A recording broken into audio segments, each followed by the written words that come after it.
에베소서 29번째 시간 구원의 투구와 내일의 소망, 구원의 투구와 내일의 소망이라는 제목으로 하나님 말씀 나누겠습니다.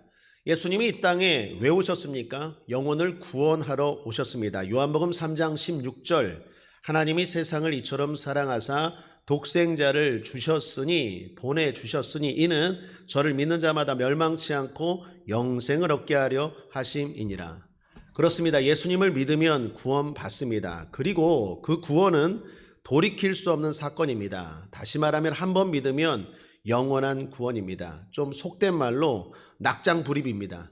한 번 믿으면 한 번 구원받으면 끝입니다. 또한 일사부재리의 원칙입니다. 즉 한 번 용서하신 죄에 대해서 다시 묻지 않으십니다. 그래서 디도서 3장 5절에 이렇게 말씀합니다.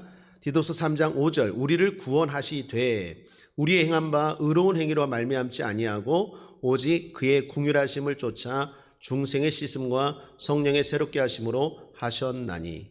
여기 구원하시되의 원어가 엔소센으로 부정 과거형입니다. 즉 이미 끝나버렸다라는 것을 의미합니다.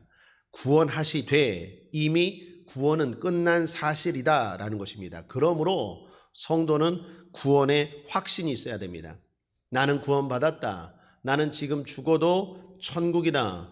그러한 확신을 가지고 살아야 합니다. 저와 여러분이 그렇게 살게 되기를 주님의 이름으로 축원합니다.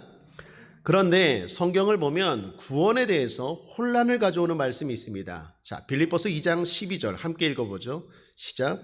그러므로 나의 사랑하는 자들아 너희가 나 있을 때뿐 아니라 더욱 지금 나 없을 때에도 항상 복종하여 두렵고 떨림으로 너희 구원을 이루라. 너희 구원을 이루라라고 말합니다. 분명히 구원은 끝난 사실인데 무언가 또 이루어야 할 일이 있다고 말씀하는 것입니다. 이 단어의 원어를 보면 시대도 시제도 현재형입니다. 과거가 아니고 완료도 아닙니다. 그 말은 지금도 내가 구원을 위해서 뭔가 해야 함을 말한다라는 거예요. 여러분 이상하지 않습니까? 구원은 이미 끝났는데 뭔가 또 해야 한다는 것도 이상하고 무엇보다 구원을 위해서 도대체 내가 뭘 할 수 있겠습니까? 구원은 은혜 아닙니까? 구원은 선물 아니에요? 에베소서 말씀 보면 더 생각이 혼란스러워지죠. 에베소서 2장 8절에서 9절 너희는 그 은혜에 의하여 믿음으로 말미암아 구원을 받았나니 이것은 너희에게서 난 것이 아니요 하나님의 선물이라. 행위에서 난 것이 아니니 이는 누구든지 자랑하지 못하게 함이라. 그렇습니다. 분명 구원은 하나님의 선물입니다. 행위에서 난 게 아닙니다. 은혜입니다. 자, 그렇다면 어떤 말씀이 옳은 걸까요? 이 왜 말씀들이 이렇게 서로 충돌할까요? 또 무엇이 맞는 말씀일까요? 구원에 대해서 여러분 정리할 필요가 있겠습니다. 먼저 구원은 은혜로 받는 게 사실입니다. 그리고 한 번 구원은 영원한 것도 사실입니다. 그런데 구원에 대해 알아야 될 게 있는데 두 가지 정도를 소개합니다. 첫 번째 하나는 그 구원을 어떻게 알 수 있느냐는 거예요. 내가 구원받았는지 어떻게 증명하느냐는 것입니다. 여러분 감정으로 증명합니까? 목소리만 크게 하면 증명이 됩니까? 아니죠. 증명이 안 돼요. 저 사람이 구원받았다. 저 사람이 구원받았다. 아니 내가 구원받았다. 그냥 목소리만 크게 하면 구원받은 겁니까? 어떻게 증명할 수 있죠? 목욕탕에 가면 체중계가 있습니다. 올라가면 어떻습니까? 헐 수치가 나옵니다. 생각보다 많이 나오나요? 정확하게 나옵니다. 덜 드셔야 돼요. 먹기는 엄청 먹고 숫자를 목욕탕 가면 몸무게 숫자가 딱 나옵니다. 소수점까지 나옵니다. 믿음도 그런 측정기가 있으면 좋겠어요. 저 사람 믿음 올라가 봐. 너 믿음 36.5. 집사님 믿음 52. 우리 예성이가 오늘 수요 예배를 나왔네. 100점. 이렇게 믿음의 체중계가 있어서 올라가면 딱 수치가 나오면 좋은데 그런 게 없어요. 알 수가 없어요. 이 사람이 진짜 믿는 건지 아닌지 정확히 알 수가 없어요. 우리는 그런 사람들 많이 보지 않습니까? 믿음이 대단히 좋은 것 같은데 어느 날 보면 믿음이 전혀 없는 사람같이 세상에 나가서 살고, 아니면 또 이단에 가서 있고. 믿음이라는 게 그래요. 그래서 믿음은 삶으로 판단하는 거예요. 왜 그렇습니까? 그 사람이 믿는다면 반드시 그 삶이 변화되기 때문입니다. 마치 사과 씨를 심으면 사과 열매가 나오는 것처럼, 마치 불을 안으면 뜨거워지는 것처럼 구원받는 믿음은 삶으로 알 수 있습니다. 그래서 세례 요한도 이런 말을 했죠. 누가복음 3장 8절에 그러므로 회개에 합당한 열매를 맺고 속으로 아브라함이 우리 조상이라 말하지 말라. 내가 너에게 이르노니 하나님이 능히 이 돌들로도 아브라함의 자손이 되게 하시리라. 당시 종교인들의 잘못된 구원에 대해 지적한 거예요. 나는 구원받았어. 속으로 난 아브라함의 자손이야. 근데 삶은 개판이에요. 네가 진짜 믿으면 삶이 당연히 바뀐다라는 거예요.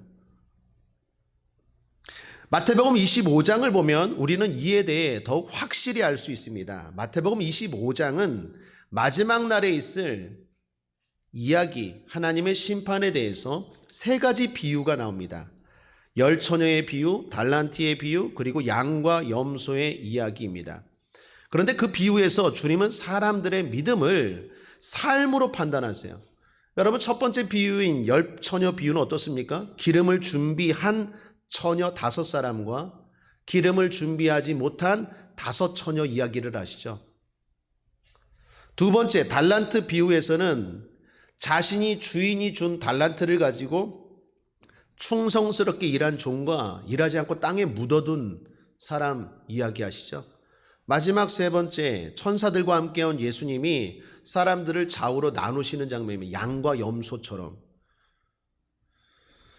자, 이런 세 가지 이야기, 마지막 마태복음 25장에서 종말에 있을 세 가지 이야기를 보면 마지막 심판 때 주님이 그 사람들의 믿음이 있는지 없는지를 가늠하는 기준이 뭡니까? 모두 삶이에요. 행위예요, 행위. 기름을 준비했느냐? 달란트를 가지고 얼마나 열심히 장사했느냐? 어려운 이웃을 도왔느냐?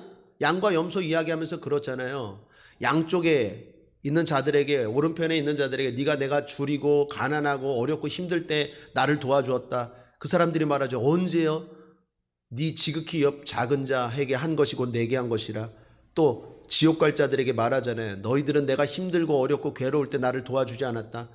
그들이 말하죠. 내가 언제요? 그랬더니 너희들 옆에 있는 어려운 이웃들 힘들 때 돕지 않은 게 나를 돕지 않은 거다.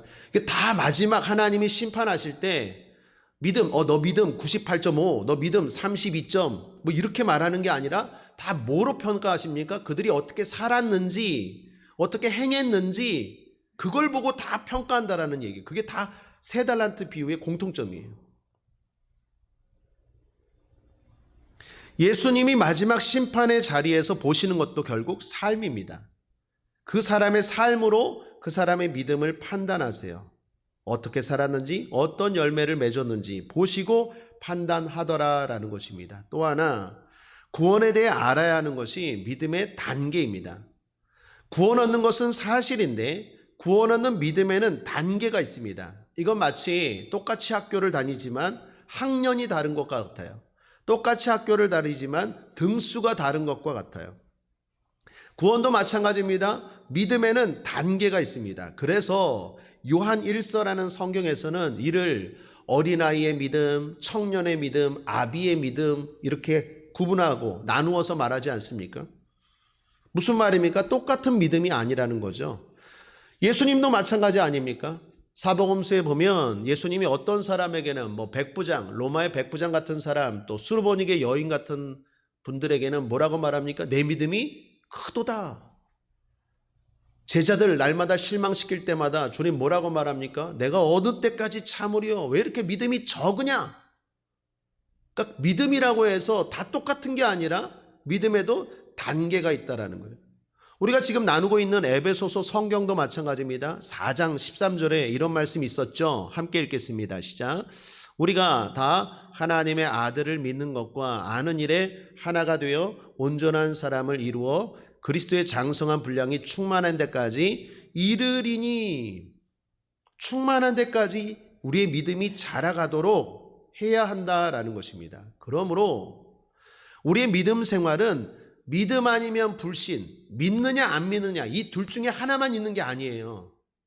저 사람 믿는 사람, 안 믿는 사람 이 둘 중에 하나가 아니라 믿는다 해도 얼마나 믿는지, 어떻게 믿는지, 어느 정도 믿는지 그게 다 달라요. 그걸 주님이 다 보신다고요. 어떻게? 삶으로. 그 속 안에 물론 믿는지 안 믿는지 주님은 아시겠죠. 그런데 그 사람이 속에 믿으면 그게 반드시 겉으로 나온다고요. 그래서 믿음은요, 지정의예요. 머리도 있고 감정도 있고 그리고 의, 실천도 있는 거예요. 행함이 없는 믿음은 죽은 믿음. 야고보서의 말씀이 그렇다라는 것입니다. 자, 그러므로 우리의 믿음은, 우리의 구원은 믿음으로 말미암았고 하나님의 선물임이 분명함에는 틀림없습니다. 그러나 그 믿음은 우리의 삶과 행동으로 드러납니다. 그뿐만 아니라 그 믿음은 계속 자라가야 합니다. 그러므로 어떤 이단처럼 한번 구원받았으면 나는 이제 아무렇게나 살아도 돼? 절대로 아니라는 거예요. 그거는 그 사람 안 믿는 거예요. 반드시 예수 그리스도가 내 안에 주인으로 들어오시면 반드시 삶이 바뀌어요. 한 번 믿었으니까 나는 이제 어떻게 살아도 구원받으니까 뭐 방탕하게 살아도 구원이고, 그게 논리적으로는 말이 되지만 실제로는 안 돼요. 내 안에 예수가 있으면 절대로 그렇게 못 살아요. 아니, 불이 막 타는데 안 뜨거, 나는 안 뜨거. 그거하고 똑같아요. 어떻게 안 뜨거워요? 불이 막 타는데. 불이 타면 뜨거운 것처럼 내 안에 예수님이 들어오면 반드시 그 사람의 삶은 바뀝니다. 그래서 주님은 삶으로 그 사람의 믿음을 판단하시는 거예요. 그러므로 결론은 뭡니까?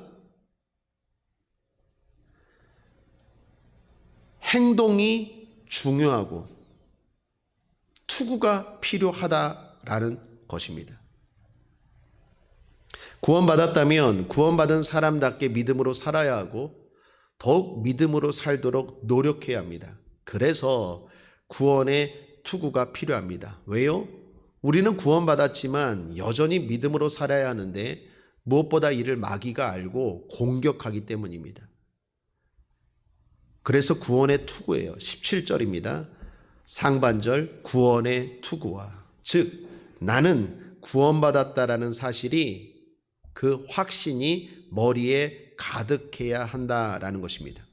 자, 그럼 바울은 왜 구원을 투구로 설명했을까요? 우리가 지금 하나님의 전신갑주를 살펴보고 있지 않습니까? 진리를 허리띠로, 의를 흉배로, 복음을 신발로, 믿음을 방패로 표현했는데 바울은 왜 구원의 투구라고 했을까요? 그것을 두 가지로 나누어 살펴보겠습니다. 하나는 구원이 생각과 되게 밀접한 관련이 있기 때문입니다. 여러분, 구원은 삶으로 나타나야 한다고 했어요. 그런데 그 삶은 생각 없이는, 생각이 바뀌지 않고는 나오지 않아요. 예를 들어 생각이 잘못되었어요. 생각이 여전히 마귀의 종이에요. 그런데 어떻게 삶에서 하나님의 아들과 같은 행동이 나올 수 있겠습니까? 생각이 안 바뀌었는데 어떻게 하나님의 자녀다운 행동과 삶이 나올 수 있겠어요?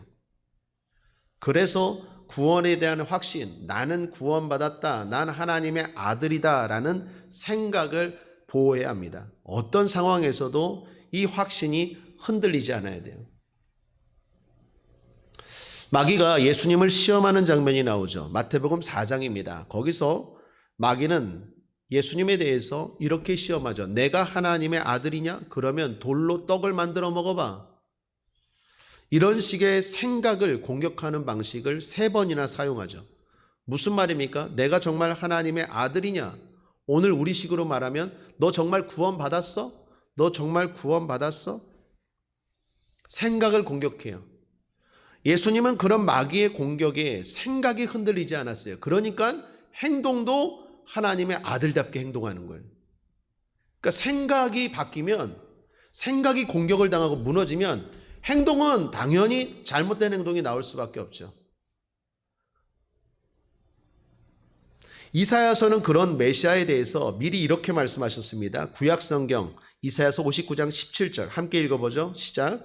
의로 호심경을 삼으시며 구원을 그 머리에 써서 투구를 삼으시며 여기까지요. 이사야 선지자가 앞으로 오실 메시아에 대해서 말하면서 거기서도 뭐라고 말합니까? 구원을 투구라고 말해요. 머리에 써야 된다라고 말합니다. 생각이 하나님의 자녀다, 난 구원받았다라는 확신으로 가득할 때, 그 생각이 그러한 보호를 받을 때, 마귀의 어떤 공격에도 흔들리지 않을 때 바른 행동과 삶이 나온다라는 것입니다. 그러므로 사랑하는 여러분, 구원으로 머리를 꽉 채우시길 바랍니다. 하나님이 날 구원하셨어. 난 구원받은 자녀야. 이 생각이 여러분 머리 안에 확고하게 자리 잡게 되길 바랍니다. 마귀는 이걸 계속 공격할 거예요. 그러면 그 구원에 대한 확신, 생각은 어떻게 확고해질 수 있습니까? 그게 말씀이에요. 그게 기도입니다. 그게 성령이에요. 내가 아무리 난 구원받았어, 나는 구원받았어 하루에 10번씩 외우고 암송해도 당장 문제가 닥치거나 어려운 일이 닥치거나 마귀가 여러 가지로 공격하면 전혀 구원받지 않은 사람처럼 행동해요. 전혀 하나님의 자녀다운 모습으로 행동하지를 않아요. 그러니까 그건 뭡니까? 벌써 생각이 제대로 자리 잡지 않았다. 자기 착각이었다라는 거예요. 여러분, 믿음은 하나님의 말씀으로 생겨요. 믿음은 성령 충만함으로 생깁니다. 그러므로 하나님의 말씀과 기도를 가까이 하지 않으면 나는 구원받았다, 나는 구원받았다라고 확신하지만 실제 현장에서 문제가 닥치고 마귀가 공격했을 때 전혀 하나님의 자녀답지 않은, 성도답지 않은 행동을 보여요. 그래서 말씀과 기도, 성령 충만함으로 구원의 확신이 확고해져야 돼요. 오늘도 이 예배를 통하여 여러분의 생각이 하나님의 자녀라는 그 확신으로 굳건하게 되기를 주님의 이름으로 축원합니다. 그래서 마귀가 어떤 유혹으로, 질병으로, 가난으로, 문제로, 사건으로, 사고로, 조롱으로, 비난으로 어떤 방법으로 여러분을 흔들어 대도 흔들리지 않는, 예수님처럼 흔들리지 않는 그리스도인 되기를, 주님 따라가는 저와 여러분 되기를 주님의 이름으로 축원합니다. 그래서 구원의 투구입니다. 또 하나는 구원은 항상 소망과 관련이 있기 때문입니다. 여러분, 구원이 있습니다. 천국이 있습니다. 이 세상이 다가 아니에요. 그걸 확신하는 사람은 어떻게 살까요? 당연히 저 하늘에 소망을 둡니다. 이 땅은 나그네로 살아가죠. 이 땅에서의 복과 상에 목숨 걸지 않아요. 물론 이 땅에서 복도 받으면 감사이지만 그 사람의 진짜 소망은 저 하늘에 두겠죠. 그 바울이 유명한 말 하지 않았습니까? 고린도전서 15장 19절에 만일 그리스도 안에서 우리의 바라는 것이 다만 이 생뿐이면 모든 사람 가운데 우리가 더욱 불쌍한 자리라. 우리가 바라는 게 이 땅에서의 삶만이라면 그럼 우리는 참 불쌍한 사람이라는 거예요. 예수 안 믿어도 우리보다 부자, 우리보다 잘 살고, 우리보다 건강하고, 우리보다 권력이 있는 사람들이 얼마나 많아요. 그게 다라면 우리는 불쌍한 사람이죠. 예수 믿는 거 헛믿는 거 아닙니까? 그러나 그게 다가 아니죠. 아니요, 그거는 빙산의 일각, 비교도 안 되죠. 하늘의 영광과 하늘의 소망을 두는 사람이 우리 아닙니까? 그래서 우리는요, 죽을 때도 그렇게 우울하지 않은 거예요. 죽음이 뭡니까? 성경적으로 죽음은 이사예요. 그리스도인들 죽을 때 뭐라고 말하죠? 소천이라고 말합니다. 불을 쏘, 하늘천이에요. 하늘에서 하나님이 불러서 이 땅에서 살다가 하늘로 가는 거예요. 그러니까 우리는 별로 울지도 않는 거예요. 미국에 있을 때 장례가 일어났어요. 거기서 같이 훈련받던 학생 하나가 죽었어요. 너무나 안타깝죠. 한국에서 훈련받으러 온 친구였는데 하와이가 얼마나 아름답습니까? 그러니까 토요일 날 젊은 친구들이 335 바다 가서, 근데 그 바다가 무서워요. 그 속에 겉으로는 멀쩡한데 속에가 막 회용돌이가 있는데 그런 데서도 죽고, 또 어떤 친구는 렌트해서 차 끌고 가다가 죽고. 장례가 일어났어요. 우리나라 장례하면 어떻습니까? 일단 다 분위기가 어둡죠. 일단 옷도 다 검은 거 입어야 돼요. 다 어둡잖아요. 우울하고. 그런데 미국식 장례를 봤는데, 치르는데 너무 신선했어요. 물론 슬퍼요. 근데 그 슬픔이 진짜 막 오열 같은 그런 거 아니에요. 그 슬픔 속에서도 소망이 있어요. 그걸 제가 느꼈어요. 와, 너무 멋있는 장례다. 너무 멋있는 장례. 우리나라 장례하면 어떻습니까? 아이고, 안 울면은 막 돈 주고 우는 사람들 이렇게 알바까지 쓰잖아요. 울라고. 그 울어주는 사람이 있잖아요. 막 3만 원, 5만 원인가 하던데. 한번 여러분 잘 우십니까? 그 대신 울어주는 사람 있잖아요. 하루 종일 아이고. 왜요? 어떻게 해서든지 슬픔을 조장해야 돼요. 또 웃겨요. 그러면서 한편에서는 또 화투 쳐요. 울어야지 데서 또 거기 또 화투는 왜 하지? 안 믿는 사람 얘기예요. 그 뭐 이율배반적인 거죠. 슬프다 그러면서 또 옆에서는 막. 그리스도인들은 어떻게 죽음을 맞이합니까? 끝이 아니에요. 이사라니까, 이사. 여기 살다가 저 하늘로 이사 가는 거예요. 더 좋은 곳으로. 더 좋은 곳으로 이사 가면 어떻습니까? 좋죠. 물론 헤어지는 건 아파요. 내 사랑하는 부모님, 내 사랑하는 자녀, 내 사랑하는 이웃, 친구, 헤어지는 건 아프지만, 섭섭하지만 우리도 언젠가 글로 갈 거예요. 거기서 만날 거예요. 그러니까 슬픔 속에서도 어때요? 소망이 있는 거예요. 그 장례 치르고 나면 얼굴들이 환하더라고요. 너무 장례가 멋있더라고요. 잠언 말씀에 이런 말씀 있죠. 14장 32절에 악인은 그 환난에 엎드러져도 의인은 그 죽음에도 소망이 있느니라. 할렐루야. 저와 여러분은 죽음에도 소망이 있어요. 그래서 너무 슬퍼하지 마십시오. 이처럼 구원의 확신이 있는 사람은요, 자연스럽게 소망으로 이어집니다. 그래서 데살로니가전서 5장 8절입니다. 우리 함께 읽어보죠. 시작. 우리는 낮에 속하였으니 근신하여 믿음과 사랑의 흉배를 붙이고 구원의 소망의 투구를 쓰자. 구원의 투구인데 거기에 뭐가 하나 들어갔어요? 소망이에요, 소망. 그러니까 구원이 있다. 구원을 믿는 사람은요, 반드시 소망이 있어요. 나는 구원을 믿어, 천국을 믿어. 근데 맨날 절망이야, 맨날 낙심이야. 그 구원 안 믿는 거예요. 그거 안 믿는 거예요. 천국이 있어, 난 구원 받았어, 난 하나님의 자녀야. 그럼 그 사람의 삶의 증거가 뭡니까? 나타나는 표시가 뭐예요? 소망이 넘쳐요. 어떤 것에서도 그렇게 낙심하지 않아요. 뭐 하나님이 합력하여 선을 이루실 거죠. 뭐 잘 될 거예요. 좋은 일이 일어납니다. 뭐 이거 갖고 그까짓 거 까짓 거 그러면서 이겨나가요. 구원의 확신이 있는 사람은 반드시 소망과 연결이 돼요.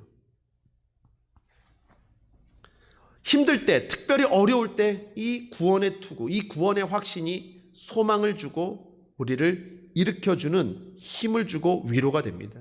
여러분, 바울 당시에 로마 군인들을 보면 평상시에는 투구를 쓰지 않았다고 해요. 영화 같은 데 보면 다른 건 다 착용해도 전쟁할 때만 투구를 쓰지, 전쟁 안 하면 어떻습니까? 갑옷은 입고 있지만 투구는 들고 있거나 세워놓잖아요. 싸우려고 할 때 그때 어떻게 해요? 투구 갖고 와서 딱 쓰고 칼 들고 나가서 싸우잖아요. 여러분, 구원이라는 것도 마찬가지입니다. 평상시보다도 특별히 어려울 때, 힘들 때, 아픔이 심각할 때 그때 보호해야 하는 게 머리예요. 그때 생각이에요. 지금처럼 평안할 때는요, 잘 흔들리지 않아요. 그런데 어려운 일을 당하고 힘든 일을 당하면 반드시 구원의 투구를 확실하게 써야 돼요. 소망을 가져야 합니다. 주님, 내 아픔을 아신다. 주님, 내 믿음 보신다. 그리고 주님, 나를 천국으로 인도하신다. 이것이 힘들고 어려울 때 엄청난 위로와 힘이 된다라는 것입니다. 제가 목회를 하면서 어려움을 당하는 성도들을 봅니다. 그분들 중 어려움을 잘 이겨나가시는 성도님들이 있는가 하면 어려움을 잘 이겨나가지 못하는 분들도 계세요. 그 차이가 뭡니까? 구원의 확신이. 평상시에는 구원받은 것 같은데 그 확신이 없는 사람들은 그 어려움에 완전히 무너져 버려요. 그런데 확신이 있는 분들은 그 어려움 가운데서도 잘 이겨나가더라라는 것입니다. 왜요? 마귀가 아무리 공격해도 구원의 투구를 잘 쓰고 있기 때문에 흔들리지 않는 거예요. 그리고 결국 마침내 하나님의 복을 받더라라는 것입니다. 그만큼 구원의 투구가 중요합니다. 동일한 어려움인데 그것을 대하는 태도와 결과가 정반대라는 거예요. 그런 점에서 욥과 가룟 유다를 비교해 보면 우리에게 시사하는 바가 큽니다. 여러분, 욥도 마귀의 공격을 받았죠. 가룟 유다도 마귀의 공격을 받지 않았습니까? 욥은 구약 사람이고 가룟 유다는 신약 사람이죠. 욥이 엄청난 공격을 받았어요. 하루아침에 재산이 다 날아가고 자녀들도 죽었습니다. 그런 상황에서 아내는 욥을 원망하고 비난하죠. 그래도 욥은 승리합니다. 어떻게 승리합니까? 머리를 보호하고 있잖아요. 머리가 구원의 확신으로 가득해요. 구원의 소망으로 가득해요. 그러니까 욥이 그 어려움 가운데서도 말하는 걸 들어보세요. 욥기 1장 21, 22절 함께 읽겠습니다. 시작. 가로되 내가 모태에서 적신이 나와 싸운즉 또한 적신이 그리로 돌아가올지라. 주신 자도 여호와시오 취하신 자도 여호와시오니 여호와의 이름이 찬송을 받으실지니이다 하고 이 모든 일에 욥이 범죄하지 아니하고 하나님을 향하여 어리석게 원망하지 아니하니라. 구원의 확신, 구원의 소망이 딱 있으니까요. 마귀가 막 흔들어댔잖아요. 엄청난 공격을 했어요. 직접적인 공격을 했으니까요. 근데도 욥이 어떻습니까? 구원의 소망과 확신이 머리가 확고하니까 어리석게 행동하지 않아요. 어리석게 말하지 않아요. 잘 이겨나가잖아요. 반대로 가룟 유다를 생각해 보십시오. 이 사람은 구원의 소망이 확실하지 않아요. 구원의 투구가 고장났어요. 그래서 마귀의 머리를 향한 공격에 쉽게 넘어져요. 요한복음 13장 2절을 보십시오. 마귀가 벌써 시몬의 아들 가룟 유다의 마음에 예수를 팔려는 생각을 넣었더니, 여러분, 넣는다고 막 들어갑니까? 생각을 넣었다라는 건 뭐예요? 이게 허술했다라는 거예요. 이게 구원의 투구가 없었다라는 거. 오늘 말씀으로 하면 넣는다고 그냥 들어가요? 이걸 딱 보호해야지. 욥처럼 딱 보호해야지. 넌 안 돼. 넌 망했어. 넌 끝났어. 하나님이 너 버렸어. 딱 아니야. 어리석게 원망하지 아니하니라. 난 하나님의 자녀야. 사탄아 물러갈지어라. 이렇게 욥처럼 구원의 투구가 확실해야 되는데 가룟 유다는 어때요? 구원의 투구가 어설픈 거예요. 겉으로 볼 땐 예수님의 제자예요. 더욱이 욥처럼 엄청난 핍박과 공격을 받은 것도 아니에요. 가룟 유다가 욥처럼 무슨 하루아침에 자녀들이 죽고 재산이 날아가고 그런 직접적인 공격을 당했습니까? 그런 것도 없었어요. 그런데 그 생각이 무너지니까 삶이 완전히 무너지잖아요. 그래서 구원의 투구가 대단히 중요해요. 구원의 투구가 확실히 써져 있어야, 다시 말하면 내 머리에 나는 하나님의 자녀다, 구원에 대한 확신, 그리고 난 천국에 대한 소망이 있어, 그거에 대한 믿음, 그것이 확고한 사람은요, 아무리 흔들어대도요, 직접적인 어려움을 당해도 이겨나가요. 그런데 그게 확고하지 않으면 별로 공격하지도 않았는데 그냥 알아서 무너져요. 알아서 무너져. 오늘도 마귀는 우리의 생각을 공격합니다. 저 여러분의 생각을 공격해요. 자꾸 어떻게 해요? 나쁜 생각을 넣으려고 해요. 잘못된 생각, 어리석은 생각을 넣으려고 해요. 구원의 투구 씁시다. 구원의 투구로 보호합시다. 구원의 소망으로 가득하게 되길 바랍니다. 마지막 때일수록 성경은 뭐라고 말합니까? 디모데후서 3장 13절, 악한 사람들과 속이는 자들은 더욱 악하여져서 속이기도 하고 속기도 하나니. 마지막 때가 가까울수록 더 많은 속이는 일들이 일어난대요. 마귀는 우리를 더욱더 속이고 공격할 거예요. 속지 않게 되길 바랍니다. 어느 설교 예화책에서 본 이야기입니다. 어떤 마을에 대장장이가 한 성도님의 오랜 전도 끝에 마침내 복음을 받아들였어요. 교회 나가게 되었습니다. 이후로 대장장이신 분이 한 번도 예배를 빠지지 않고 교회 나갔대요. 그런데 문제는 교회 나가고 나서부터 삶에 불행한 일들이 계속 연달아 터졌대요. 이런 우연도 없죠. 교회를 나가면 좋은 일이 있어야 되는 거 아니에요? 그런데 오히려 교회를 나간 날부터 이상하게 안 좋은 일들이 일어나는 거예요. 1년, 2년, 3년, 그렇게 8년이 됐는데 옆에 친구들이 그걸 보고 하도 너무 안타까워서 야, 너 이제 교회 그만 다녀라. 너는 교회가 안 맞나 보다. 예수가 안 맞나 보다. 여러분 이런 말 많이 하죠. 안 믿는 분들. 예수가 안 맞는 분이 어디 있겠습니까? 다 구원받아야죠. 그런데 그런 말 하잖아요. 종교라고 생각하니까 그래요. 그래서 친구들이 말하는 거예요.